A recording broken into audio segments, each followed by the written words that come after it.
Hi hello welcome to ఇక్తా foods. ఇవాళ మనం తయారు చేసుకోబోయే రెసిపీ పకోడీ పులుసు. ఎలా తయారు చేసుకుందాం చూద్దాం. ఆల్రెడీ నేను పకోడీ చేసి పెట్టుకున్నాను. ఒక కప్పు ఆనియన్స్, 2 పచ్చిమిర్చి, ఒక రెబ్బ చింతపండు నానేసి పెట్టుకున్నాను, 2 టమాటాలు కట్ చేసి పెట్టుకున్నాను, 1 స్పూన్ ధనియాల పొడి, 1 స్పూన్ అల్లం వెల్లుల్లి పేస్టు, చిటికెడు పసుపు, రుచికి సరిపడినంత సాల్ట్, రుచికి సరిపడినంత కారం, ఆవాలు, జీలకర్ర, ఆయిల్. తయారు చేసుకునే విధానం చూద్దాం. ఇప్పుడు స్టవ్ వెలిగించుకుందాం. స్టవ్ వెలిగించుకొని ఒక గిన్నె పెట్టుకుందాం. ఇప్పుడు 3 టేబుల్ స్పూన్ ఆయిల్ వేసుకుందాం.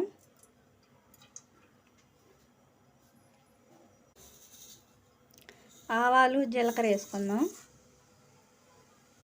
2 రెబ్బల కరివేపాకు వేసుకుందాం. ఇందాక మర్చిపోయానండి. పచ్చిమిర్చి, ఇప్పుడు ఉల్లిపాయలు వేసుకుందాం.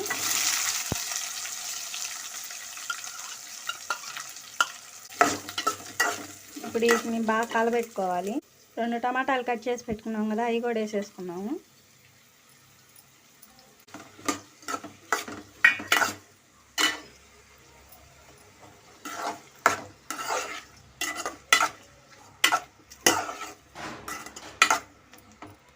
ఇప్పుడు పసుపు,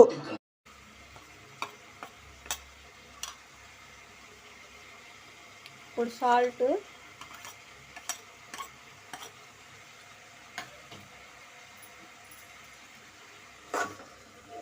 ఇప్పుడు కలబెట్టుకుందాం ఒకసారి బాగా.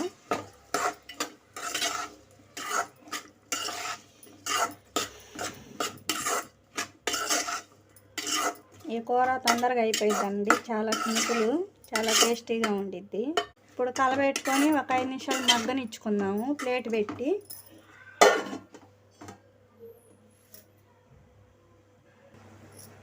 ఇప్పుడు ప్లేట్ తీసి చూద్దాం ఒకసారి.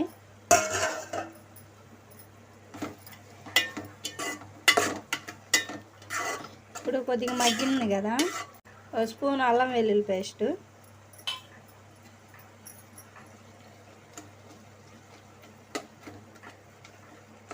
ఇప్పుడు చింతపండు పులుసు పోసుకుందాం.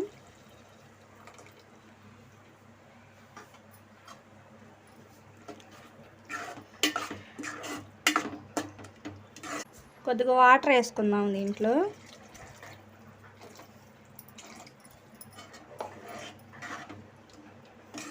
ఇప్పుడు ఒక 5 నిమిషాలు మళ్ళీ ప్లేట్ పెట్టి ఉడికించుకుందాము. చింతపండు పులుసు పోసాం కదా.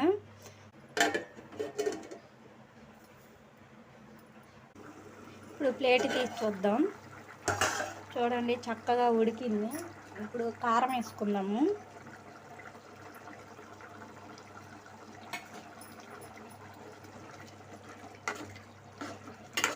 ఒక స్పూన్ ధనియాల పొడి,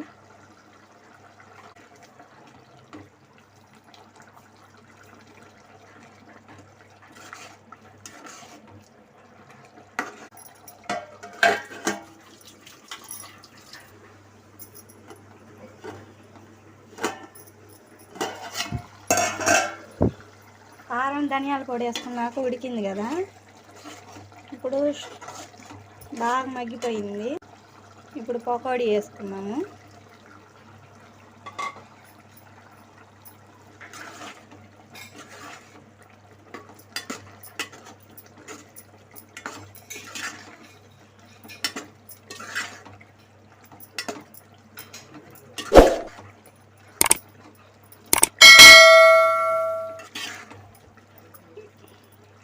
ఇప్పుడు ఎంతో టేస్టీగా ఉండే పకోడీ పులుసు రెడీ అండి. స్టవ్ ఆఫ్ చేసుకుందాం.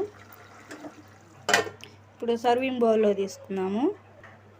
ఎంతో టేస్టీగా ఉండే పకోడీ పులుసు రెడీ అండి. ఫస్ట్ టైం మీరు మా వీడియో చూస్తున్నట్టయితే లైక్, షేర్, కామెంట్, సబ్స్క్రైబ్ చేయండి. బెల్ ఐకాన్ కొట్టండి.